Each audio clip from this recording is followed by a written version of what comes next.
Good morning student. मैं Ramesh Kumar, geography lecturer. आज की इस वीडियो क्लास में आप सभी का अभिनंदन करता हूं। आज हम 8th क्लास के दूसरे अध्याय भूमि, मृदा, जल, प्राकृतिक वनस्पति और वन्य जीवन संसाधन का अध्ययन करेंगे। इस अध्याय की पिछली कुछ क्लासों में हमने इस अध्याय से जुड़े हुए भूमि, मृदा से जुड़े हुए बिंदुओं का अध्ययन किया है। आज हम जल बिंदु पर जल की उपलब्धता की समस्या पर चर्चा करेंगे। हमारे सामने भारत सहित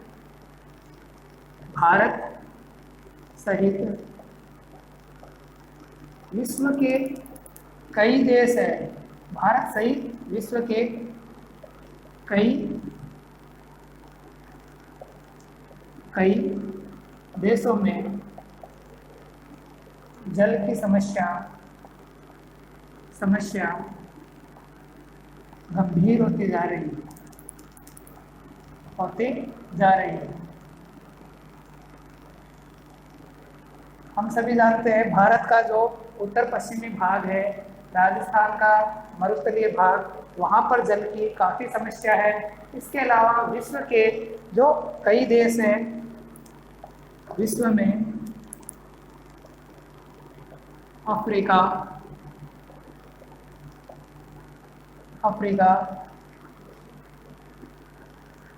पश्चिमी एवं दक्षिणी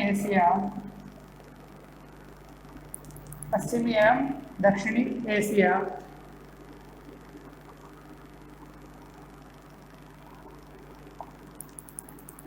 यूएसए, संयुक्त राज्य अमेरिका, ठीक है, संयुक्त राज्य अमेरिका के कुछ भाग, यूएसए के कुछ भाग,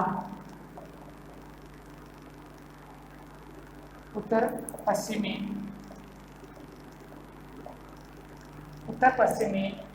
मैक्सिको,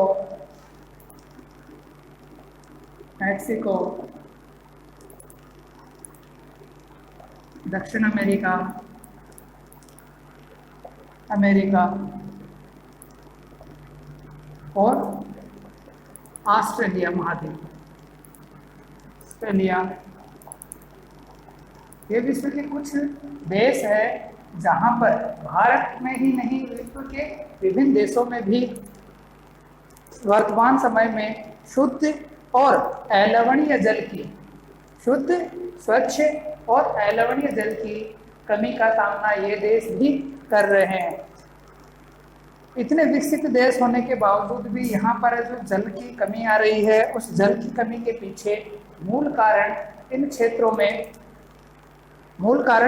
क्षेत्रों में जो जलवायु परिवर्तन हो रहा है वह जलवायु परिवर्तन है। इसके अलावा ये जो प्रदेश है, ये सभी के सभी ऐसे प्रदेश है, ऐसे जलवायु प्रदेशों में स्थित है जहाँ पर अक्सर सूखा पड़ता रहता है। ये सभी प्रदेश ऐसे जलवायु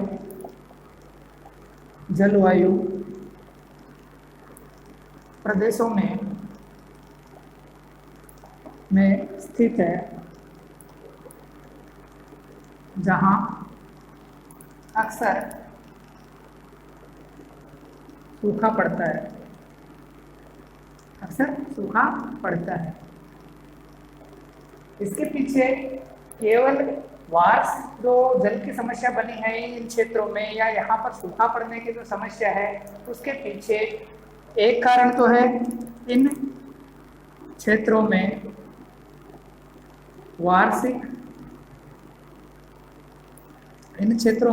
वार्षिक एवं मौसमी यानी मौसम विशेष पर जो वर्षण होता है, मौसमी वर्षा या वर्षण की कमी होना। इसके अलावा दूसरा कारण है इन क्षेत्रों में जो जल की उपयोगिता, अति उपयोग या जल का प्रदूषित करना, ठीक है। जल के विभिन्न उपयोगों के कारण जल का प्रदूषित होना। एक कारण यह है कि इन क्षेत्रों में जो भी जल है, स्वच्छ जल मौजूद है, उपलब्ध है, उस जल का विभिन्न कार्यों में उपयोग करने के कारण यह जल क्षेत्र है या जल स्रोत है वह निरंतर प्रदूषित होते जा रहे हैं और प्रदूषित होने से स्वच्छ और अलवणीय जल की कमी होती जा रही है। इसके अलावा जल का अति उपयोग एवं दुरुपयोग, इन क्षेत्रों में जल की कमी होने का मुख्य कारण है इन क्षेत्रों में ऐसे जलवायु प्रदेशों में स्थित होना जहां पर अक्सर सूखा पड़ता है। दूसरा है भाई इन क्षेत्रों में वार्षिक वर्षा और मौसम विशेष पर जो होने वाली वर्षा है उस वर्षा का अभाव होना, जिस कारण इन क्षेत्रों में अलवणीय पेयजल की मात्रा कम पाई जाती है। तीसरा प्रमुख कारण है इन सभी क्षेत्रों में या विश्व के सभी क्षेत्रों में जल का जो है विभिन्न रूपों में उपयोग किया जाता है और उस उपयोग में सावधानी ना बरतने के कारण यह जल प्रदूषित श्रेणी में पहुंच जाता है। और चौथा है जल का अति उपयोग एवं दुरुपयोग। अब जल का विभिन्न उपयोगों में काम में लेने के बाद यह प्रदूषित हो जाता है, तो इस कारण इन चार प्रमुख कारणों की वजह से इन क्षेत्रों में स्वच्छ और अलवणीय जल की कमी का सामना इन लोगों को करना पड़ता है। आगे देखते हैं हम इस कमी से बचने के लिए या जल संसाधनों का संरक्षण करने के लिए हम क्या कर सकते हैं। जल संसाधन संरक्षण।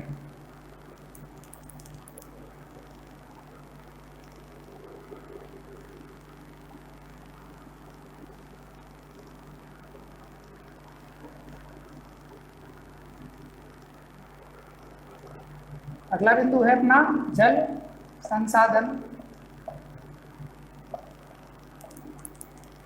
संरक्षण। जल संसाधन संरक्षण, किस प्रकार से हम जल का संरक्षण कर सकते हैं।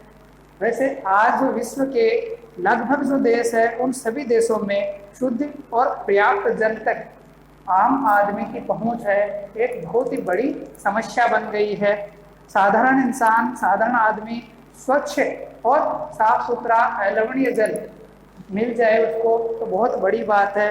तो विश्व के किसी एक देश की ना होकर यह विश्वव्यापी समस्या बनती जा रही है। इसलिए सभी देशों को आपस में सहयोग करके जो जल संसाधन है उसके संरक्षण के लिए कदम उठाना आवश्यक हो गया है। अब आप सोच रहे होंगे कि जल तो एक नवीकरणीय संसाधन है। जल एक नवीकरणीय संसाधन है।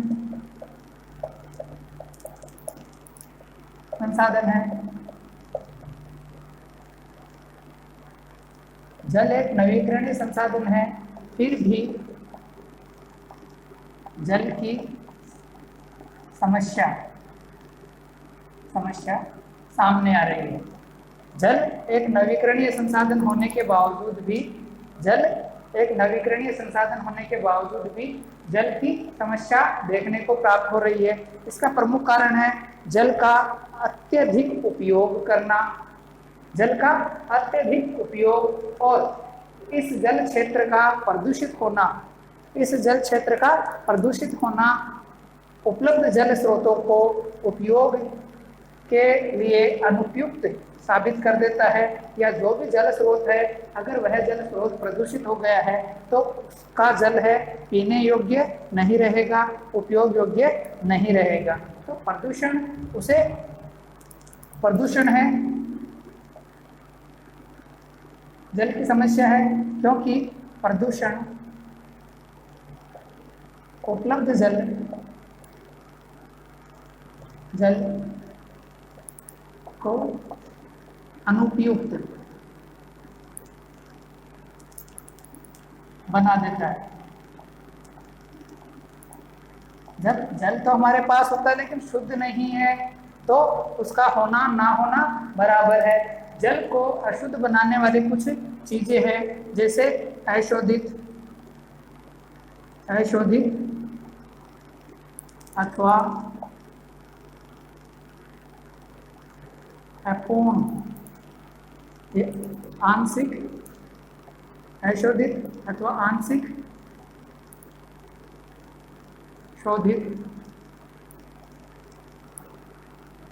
दूषित जल का पेयजल स्रोतों में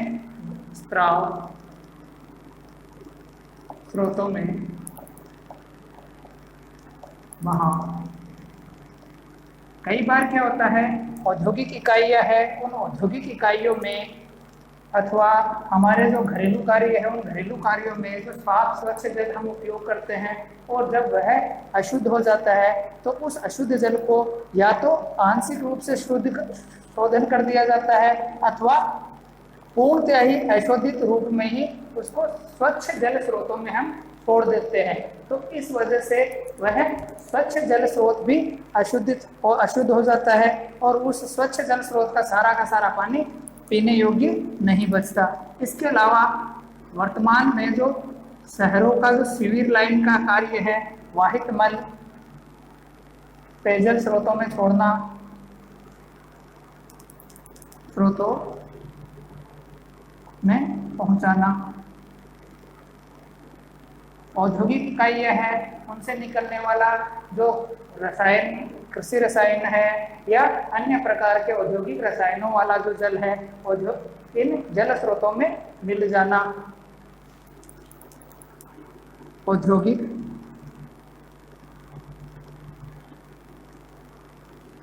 एवं कृषि कार्यों से निकला हुआ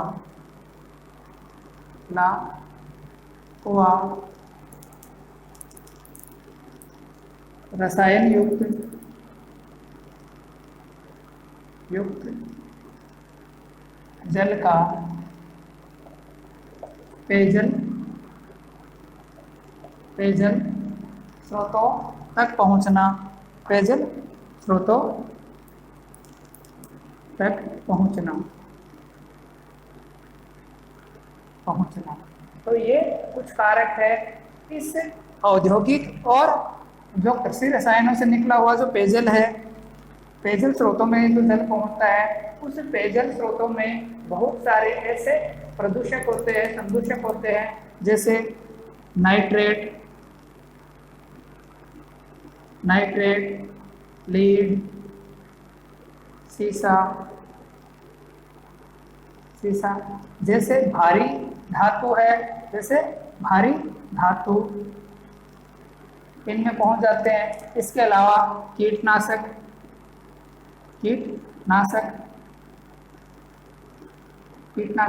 इन पेयजल स्रोतों में पहुंचने के कारण ये जो रसायन है उस पेयजल स्रोत को दूषित कर देते हैं और इनमें से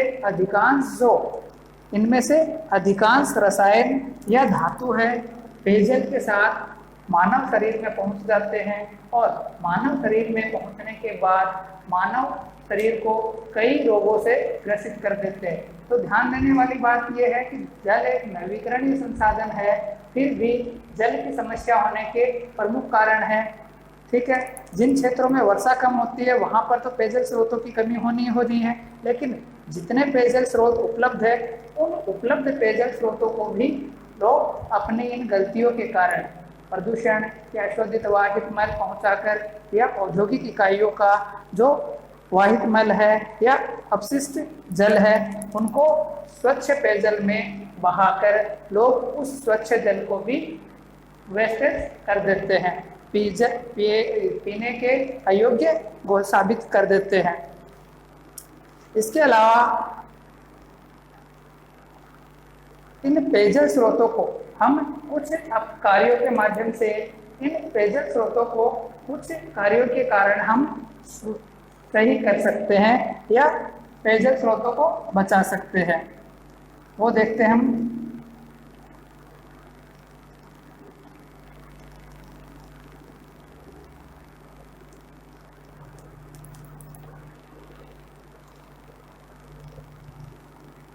जल संसाधन संरक्षण के जो उपाय है, संरक्षण किस तरह से कर सकते हैं? जल संरक्षण के उपाय, जल संरक्षण के उपाय। सबसे पहला उपाय है वनों की संख्या बढ़ाकर। वनों की संख्या से मतलब पेड़ पौधों की संख्या बढ़ाकर, पेड़ पौधों वनस्पति, वनस्पति पेड़ पौधों वनस्पति संख्या अथवा वनस्पति आवरण बढ़ाकर। हम सभी जानते हैं कि पेड़ पौधे हैं वर्षा को आकर्षित करते हैं, साथ ही साथ जिस क्षेत्र में वनस्पति का आवरण अधिक होता है उस क्षेत्र में जो तापमान है वह तापमान कम पाया जाता है, और जिस क्षेत्र में तापमान कम होगा उस क्षेत्र के जो पेयजल स्रोत है या जल है उस जल का वाष्पीकरण भी कम होगा। तो वनस्पति का आवरण है, एक तो वर्षा जल को, जो बादल है उन बादलों को, वर्षा बादलों को आकर्षित करते हैं, आकर्षित करते हैं, साथ में तापमान कम बनाए रखते हैं। इसके अलावा जो वनस्पति का आवरण है, वनस्पति का आवरण जो भूपृष्ठीय प्रवाह है, भूपृष्ठीय जल प्रवाह की गति को मंद करता है, को मंद कम करता है, ठीक है, मंद करता है।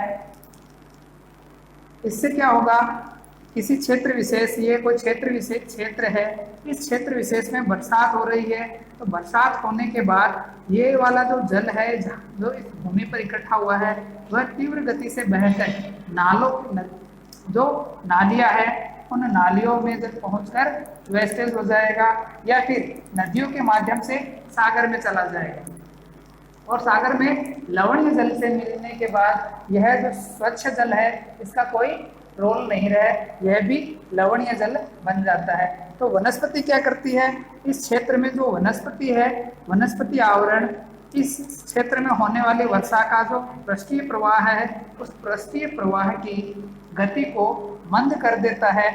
गति मंद होने के कारण इस क्षेत्र में जल काफी समय तक रुकेगा और भूमि इस जल को काफी मात्रा में अवशोषित कर लेगी।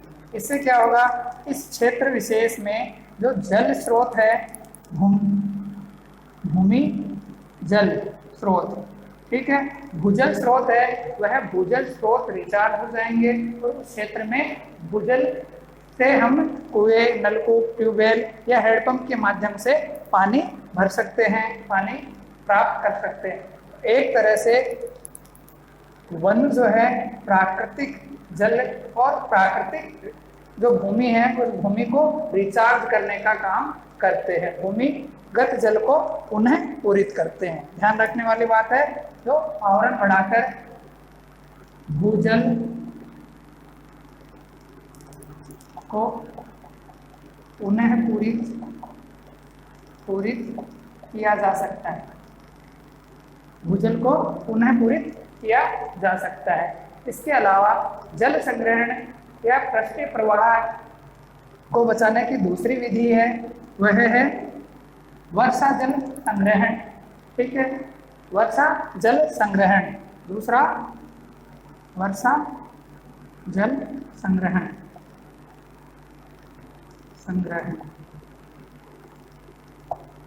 वर्षा जल संग्रहण। वर्षा जल संग्रहण के माध्यम से भी काफी जल बचाया जा सकता है। वर्षा जल संग्रहण के माध्यम से किस तरह से जल बचा सकते हैं, जैसे ये कोई घर है, इस घर पर ये घर है, इस घर के आसपास जो बरसात हो रही है वह बरसात का जो पानी है, अगर उस पानी को हमने किसी भी तरीके से, जो छत है, छत को साफ करके उस पानी को हम नल पाइपलाइन के जरिए अगर भूमि तक पहुंचा देते हैं, उसको शुद्ध कर भूमि तक पहुंचा देते हैं, तो इससे भूजल स्रोत जो है वह रिचार्ज हो जाते हैं। एक अनुमान है, एक अनुमान के आधार पर 1 घंटे की वर्षा से एक घर द्वारा लगभग 8000 लीटर पानी भूमि तक पहुंचाया जा सकता है, भूमि तक पहुंचाया जा सकता है, अथवा भूमि को रिचार्ज कर सकते हैं। इसके अलावा इस शुद्ध पेयजल को हम अन्य पेयजल जो स्रोत है हमारे, जैसे टंकी वगैरह, हौद वगैरह बनाकर उसमें भी हम डाल सकते हैं। तो 1 घंटे की बरसात से हम लगभग 8000 लीटर पानी बचा सकते हैं। तो इस तरह से हम वर्षा जल संग्रहण करके भी काफी मात्रा में इस जल संसाधन को बचा सकते हैं। इसके अलावा तीसरी विधि है, इसके अलावा तीसरा तरीका है जल रिसाव को कम करके। तीसरा तरीका है जल रिसाव को कम करके।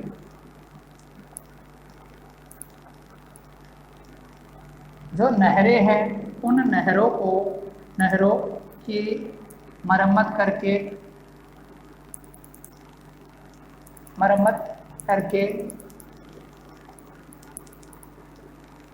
जल रिसाव को कम किया जा सकता है, को कम कर सकते हैं। ठीक है, तो जहाँ से भी जो नहरी जल है या किसी भी तरीके से कोई पाइपलाइन है, उनके रिसाव को हम दुरुस्त करके जो शुद्ध पेयजल है उस पेयजल को काफ़ी मात्रा में बचा सकते हैं।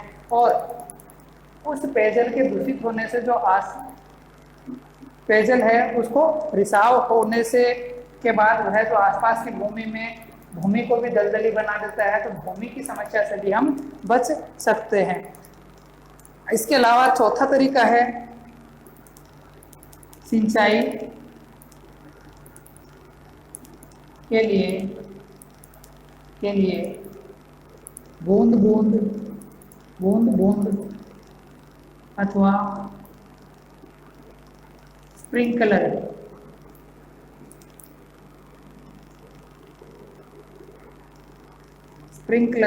का उपयोग। खेतों में सिंचाई के लिए हम बूंद सिंचाई यंत्र अथवा बूंद सिंचाई विधि के साथ अगर स्प्रिंकलर का उपयोग करें, इन दोनों में से कोई भी एक विधि का उपयोग हम अगर अपने खेतों में सिंचाई के लिए करें तो काफ़ी मात्रा में जल के वाष्पीकरण को रोक सकते हैं। इसी प्रकार की और भी कई विधियां हैं खेतों में सिंचाई करने की, जो उचित आधुनिक और वैज्ञानिक विधियों का प्रयोग करके हम काफ़ी मात्रा में जल स्रोतों को बचा सकते हैं, जल का वाष्पीकरण होने से बचा सकते हैं। ठीक है, ये कुछ विधियां हैं। इन सिंचाई की विधियों को अपनाकर हम बहुमूल्य जल बचा सकते हैं। ठीक है, तो आज की क्लास में इतना ही। मिलते हैं अगली क्लास में, जिसमें हम प्राकृतिक वनस्पति और वन्य जीवन से जुड़े हुए तथ्यों का अध्ययन करेंगे।